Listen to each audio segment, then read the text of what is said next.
Praise the Lord. ஹல்லேலூயா. இன்று நம் ஆண்டவராகிய இயேசு கிறிஸ்து நமக்கு தருகின்ற இறைவார்த்தை 2 நாளாகமத்தின் புஸ்தகம் 20ஆம் அதிகாரம் 22வது வசனம். அவர்கள் பாடி துதி செய்ய தொடங்கின பொழுது யூதாவுக்கு விரோதமாக பதிவிருந்த மோவாபியரையும் அம்மோன் புத்திரரையும் சேயீர் மலை தேசத்தாரையும் கர்த்தர் ஒருவருக்கு விரோதமாக ஒருவர் எழும்ப பண்ணிதனால் வெட்டுண்டு அழிந்தார்கள். ஆமேன். ஹல்லேலூயா. Praise the Lord. இந்த காணொளியை பார்த்து கொண்டிருக்கிற நீங்க, பிரதர், எனக்கு விரோதமாக அநேகர் எழும்பிட்டாங்க, ஒருத்தவங்க 2 பேர்ல பல பேர் எனக்கு விரோதமாக வந்து என்னை அழிப்பதற்காக திட்டம் தீட்டி கொண்டிருக்கிறார்கள். நான் ஆனா கர்த்தரையே நம்பி இருக்கிறேன், நான் என்ன செய்வது என்று தெரியவில்லை, நான் ஆண்டவரிடத்தில் ஜெபித்துக் கொண்டிருக்கிறேன் என்று கவலையோடு இந்த காணொளியை பார்த்து கொண்டிருக்கிறீர்களா சகோதரர்களே?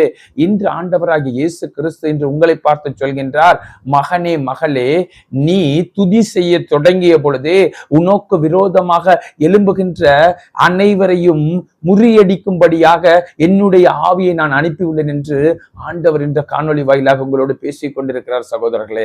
இதை நாம் வேதத்தின் வழியாக ஆராய்ந்து பார்க்கும் பொழுது இந்த 2 நாளாகமும் 20ஆம் அதிகாரத்திலே யோசபாத் என்ற ராஜாவை குறித்து தியானிக்கும் பொழுது, இந்த யோசபாத் ராஜாவுக்கு விரோதமாக மோவாபியர், அம்மோன் புத்திரர், சேயீர் மலை தேசத்தார் என்று 3 ராஜாக்கள் ஒன்று சேர்ந்து இவனுக்கு எதிராக, யோசபாத் என்ற ராஜாவுக்கு எதிராக போர் புரிய வருகின்றார்கள்.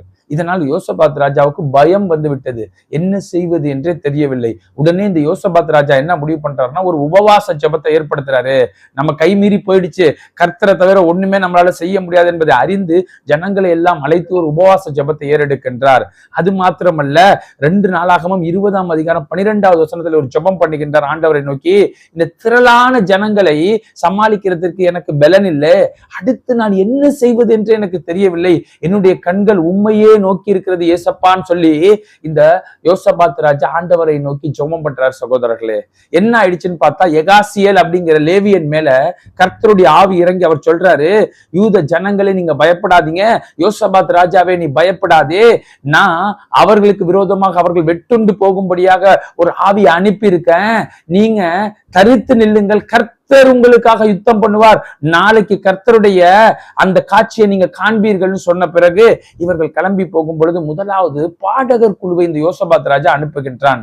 பிறகுதான் ஆயுதம் அணிந்தவர்கள் போகும் பொழுது இந்த பாடகர் குழு துதித்து பாட தொடங்கிய போதே மோவாபியர், அம்மோனியர், சேயீர் மலை தேசத்தில் தாங்களை வெட்டிண்டு மடிந்து போனார்கள் சகோதரர்களே. அது போல இந்த காணொலியை பார்க்கின்ற உங்களுக்கு விரோதமாக எழும்புகிறவர்களை அவர்களே மடிந்து போகும்படியா கர்த்தர் உங்களுக்காக வழக்காடுவார். ஆமென். ஹல்லேலூயா. Praise the Lord. கர்த்தர் உங்களை ஆசீர்வதிப்பார். ஆமென்.